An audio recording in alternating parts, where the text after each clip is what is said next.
안녕하세요. 반갑습니다. 12월 23일 목요일입니다. 오늘 우리 함께 기도드리고 이 아침 시간 시작하겠습니다. 저희들을 사랑하시는 아버지 하나님, 주님의 크신 은총과 은혜로 이 하루를 시작할 수 있고 주님의 말씀 앞에 설 수 있도록 인도하여 주시니 감사합니다. 아버지 하나님, 저희들의 하루하루의 생애가 주님의 능력과 은혜 안에 살아가게 될 때 저희들의 삶을 통하여 주님을 증거하고 나타낼 수 있게 됨을 압니다. 주님, 이 하루 주님께 드리오니 주님께서 역사하시고 붙드셔서 저희들로 하여금 주님을 나타내고 주님과 함께 동행하며 살아갈 수 있도록 축복하여 주시옵소서. 사랑의 아버지 하나님, 이제 연말이 점점 다가오고 있습니다. 주님 함께하여 주셔서 저희들로 하여금 마무리를 잘 할 수 있도록 도와주시고 아직도 밀린 여러 가지 것들이 있다면 능력과 힘을 허락하셔서 그 일들을 이루어갈 수 있도록 도와주시옵소서. 거룩하신 주님, 오늘도 주님 앞에 간절한 마음으로 기도의 제목을 가지고 주님 앞에 있는 주님의 사랑하는 자녀들이 있습니다. 주님, 부족한 것 채워주시고 어려운 것 해결하여 주시며 또 병든 것 고쳐주시고 필요한 것 주님께서 역사하여 주셔서 그 모든 것에서 주님의 능력과 사랑으로 함께 하심을 바라보게 하여 주시옵소서. 주님, 시작하는 시간입니다. 마치는 시간까지 주님께서 저희들과 함께 하옵시기를 저희들을 사랑하시는 우리 주님 예수 그리스도의 이름으로 간절히 기도드립니다. 아멘. 오늘은 우리 모두의 부활입니다. 모세의 부활을 통해서 우리 모두의 부활을 확신할 수 있을 건데요. 우리 신약에서 추가적으로 주어진 설명들을 통해서 살펴보면 모세가 약속의 땅에 들어가지 못한 것은 결코 형벌이 아니었음을 알 수 있지요. 모세는 훗날 지상의 예루살렘이 된 전쟁, 정복, 고통의 땅인 가나안 대신에 하늘의 예루살렘에 지금까지도 살고 있습니다. 그것이 훨씬 더 아름다운 곳 아닐까요? 모세는 죽은 자의 부활에 관한 신뢰로서 성경에 나타난 첫 번째 인물입니다. 에녹과 엘리야는 죽음을 경험하지 않은 채로 하늘로 데려감을 받았지만 모세는 죽었다가 영원한 생명으로 부활한 첫 번째 사람이었습니다. 모세가 땅속에 얼마나 오랫동안 묻혀 있었는지 우리는 알지 못합니다. 하지만 그것이 모세에게는 아무런 상관이 없었지요. 죽어서 눈을 감고 있는 그에게는 그것이 3시간이든 300년이든 결국 같은 것이었습니다. 이러한 사실은 인류 역사 가운데 죽음을 경험한 모든 사람에게도 마찬가지이지요. 적어도 죽음에 관해서는 누구의 경험이라 할지라도 모세가 경험한 것과 다르지 않을 것입니다. 우리가 죽어서 눈을 감게 된 후에 그 다음으로 마주하게 될 것은 예수님의 재림 또는 마지막 심판이 될 것입니다. 고린도전서 15장 13절에서 22절에 있는 말씀을 읽어보십시오.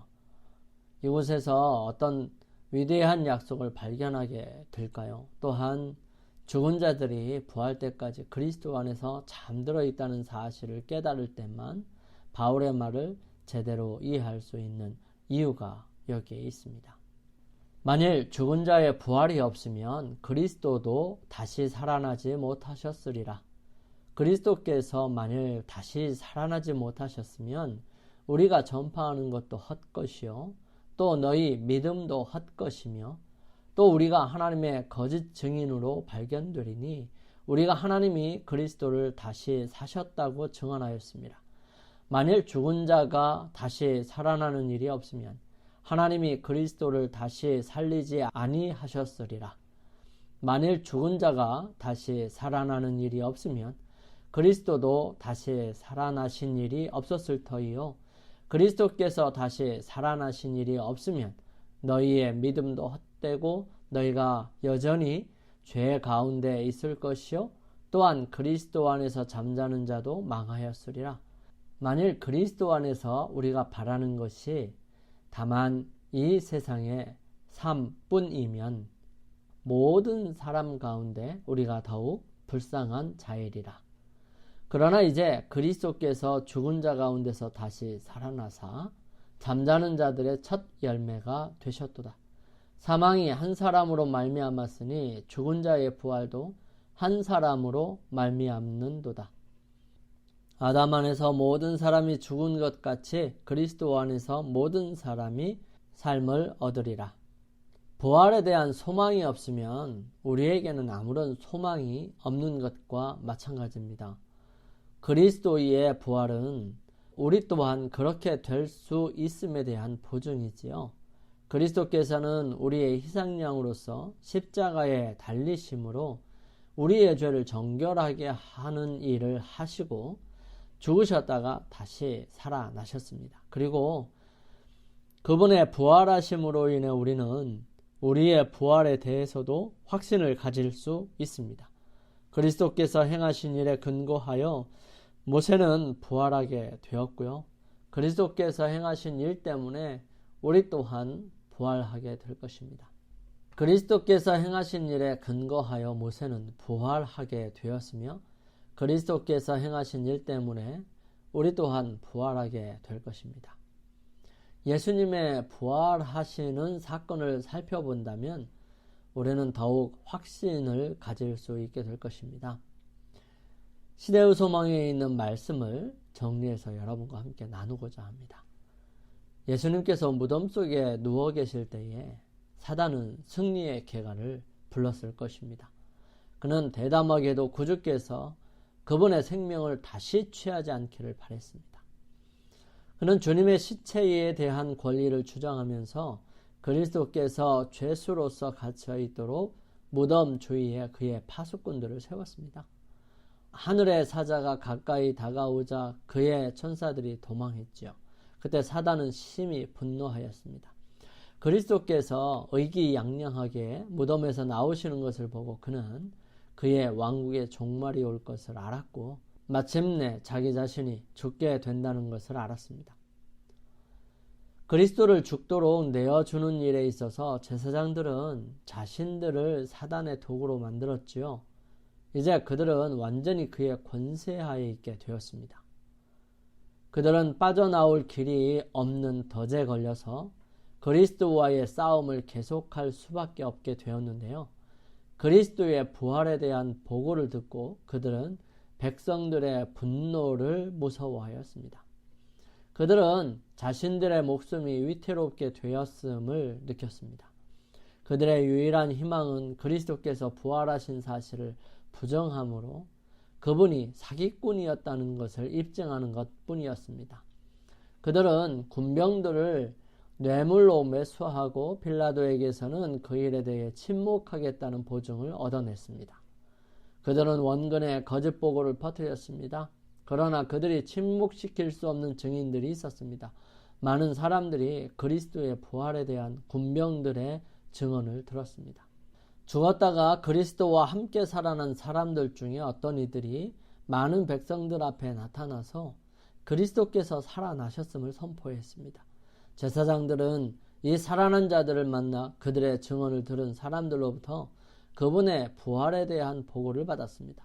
제사장들과 관원들은 저희가 길을 걷거나 자기 집 은밀한 거실에 혼자 있다가 그리스도와 마주치지는 않을까 하여 끊임없이 공포에 쌓여 있었습니다. 그들은 자기들에게 안전이 없다는 것을 느꼈습니다. 문빗장은 하나님의 아들을 막기에는 너무나 빈약했습니다. 저희가 그 피를 우리와 우리 자손에게 돌릴지어다 라고 부르짖었던 재판정의 무서운 장면이 밤낮 그들 앞에 떠올랐습니다. 다시는 저희의 마음에서 그 장면의 기억을 지울 수 없었습니다. 다시는 저희가 베갯머리에서 누워 평안히 잠을 이룰 수가 없었습니다. 당신의 아버지께서 당신을 부르신다고 말하는 힘있는 천사의 음성이 그리스도의 무덤에 들렸을 때에 구주께서는 자기 속에 있던 생명으로 무덤에서 나오셨습니다. 그때 다음과 같은 그분의 말씀이 진실임이 밝혀졌습니다. 내가 다시 목숨을 얻기 위하여 목숨을 버립니다. 나는 버릴 권세도 있고 다시 얻을 권세도 있다. 이제 제사장들과 관원들에게 말씀하신 그분의 예언은 성취되었습니다. 너희가 이 성전을 헐라 내가 사흘 동안에 일으키리라. 갈라진 요셉의 무덤을 향하여 그리스도께서는 나는 부활이요 생명이라고 의기양양하게 선포하셨습니다. 이 말씀은 하나님만이 하실 수 있는 말씀이시죠. 모든 피조물은 하나님의 뜻과 능력으로 삽니다. 그들이 하나님의 생명을 받느냐에 따라 저들의 생사가 좌우되죠. 가장 높은 스랍으로부터 가장 낮은 생물에 이르기까지 모두 다 생명의 근원 되시는 그분에게서 생명을 공급받습니다. 하나님과 하나이신 그분만이 나는 내 생명을 버릴 권세도 있고 다시 얻을 권세도 있다고 말씀하실 수 있습니다. 그리스도께서는 당신의 신성 속에 죽음의 속박을 깨칠 수 있는 능력을 가지고 계셨습니다. 그리스도께서는 잠자는 자들의 처음 익은 열매로서 죽음에서 일어나셨습니다. 그분은 요제의 원형으로서 여호와 앞에 요제를 드리던 바로 그날에 부활하셨습니다. 1000년 이상 이 상징적인 의식이 거행되어 왔습니다. 추수하는 밭에서 처음 익은 곡식의 이삭들을 모아가지고 6월절날 예루살렘에 올라가 그들이 가져간 처음 익은 곡식단을 여호와 앞에 감사의 예물로서 흔들었습니다. 낫으로 곡식을 거두어 단으로 묶어 드릴 수 있게 되기까지는 이 예물을 드리지 않았습니다. 하나님께 헌납한 곡식단은 추수를 예표하였습니다. 그와 같이 처음 익은 열매 되신 그리스도는 하나님의 나라를 위하여 모아 드릴 큰 영적 추수를 표상하였습니다. 그분의 부활은 죽은 모든 의인의 부활의 원형이요 보증이었습니다. 우리가 예수의 죽었다가 다시 사심을 믿을진데 이와 같이 예수 안에서 자는 자들도 하나님이 저와 함께 데리고 오시리라 데살로니가전서 4장 14절에 약속하고 계십니다. 그러므로 우리는 모세를 통해 믿음으로 말미암는 구원에 대한 신뢰를 발견할 수 있습니다. 비록 마지막에 실수가 있긴 했지만 그의 믿음은 하나님을 향한 충성과 신뢰의 삶을 통해 나타났습니다. 우리는 신명기 전체에 걸쳐서 하나님의 백성들에게 그들에게 허락된 하나님의 은혜의 충성으로 반응하라고 호소하는 모세의 모습을 보게 되지요. 이는 약속의 땅 접경에 서 있는 우리에게도 똑같이 적용되는 말씀입니다. 이번 4기에 공부한 신명기 기별을 다시 한번 떠올려 보십시오. 하나님의 어떤 음성이 가슴에 메아리치고 있습니까? 죽은 자의 부활은 성경에서 말하는 신앙의 핵심입니다. 성경은 사람을 사망에서 생명으로 옮기기 위한 구속의 긴 과정을 기록하고 있지요. 구원은 사람을 사망에서 생명으로 옮기도록 한 것입니다. 생명으로 옮긴 확증이 예수님의 부활이지요. 만일 죽은 자가 다시 사는 것이 없으면 바울이 말한 대로 예수님이 부활하시지 않았을 것입니다. 그렇다면 성경 속에 나타난 신앙은 아무런 희망이 없지요. 도덕적 수양으로 세상에서 죽기 전까지 육체의 생명이 사는 날 동안 도덕적으로 선하게 살아라는 것 외에 아무런 할 일이 없습니다. 그렇다면 마음대로 살다가 죽는 것이 가장 잘 사는 길이 아닐까요? 죽은 자가 다시 살지 못할 것이면 내일 죽을 터이니 먹고 마시자 하리라 라고 말합니다. 만일 죽은 후에 영혼이 있어 그것이 천국에 간다면 내일 죽을 것이니 먹고 마시자 라고 말할 것입니다. 영혼이라도 하늘나라 가기 위하여 예수님을 열심히 믿으며 선하게 살아야 하지 않겠습니까? 그러므로 영혼 불멸선은 성경의 가르침과 아무 상관없는 옛뱀, 루시퍼의 거짓 주장일 뿐이지요. 그것이 오늘날 기독교의 핵심 교리로 자리 잡고 있으니 사탄이 대단히 성공한 작품입니다. 그러나 그것은 거짓 중에 상거짓입니다. 여기서 속히 벗어나서 예수님의 부활을 따라 부활하여 재림하시는 예수님을 맞이하고 새하늘과 새 땅에서 영원히 삼위 하나님과 함께 살 것입니다. 신명기 끝에 가서 이 사실을 모세의 부활로 확실하게 결론 지어 놓았습니다. 죽었다가 영원한 생명으로 부활했던 이 모세의 경험은 우리의 경험이 될 것입니다. 예수님의 부활은 그렇게 될 것임에 대한 확실한 보증이지요. 영감의 교훈입니다. 부활하여 승천할 의인들의 표상인 모세. 변화산에 나타난 모세는 죄와 사망을 이기실 그리스도의 승리에 대한 증인이었다. 그는 의인의 부활 때에 무덤에서 나올 자들을 표상하였다. 죽음을 보지 않고 하늘로 변화되어 올라간 엘리야는 그리스도께서 재림하실 때에 지상에 살아남아 있는 자들 곧 이 썩을 것이 썩지 아니함을 입고 이 죽을 것이 죽지 아니함을 입을 때에 마지막 나팔의 순식간에 홀연히 다 변화하게 될 무리들을 상징하였습니다. 우리 함께 기도드리겠습니다.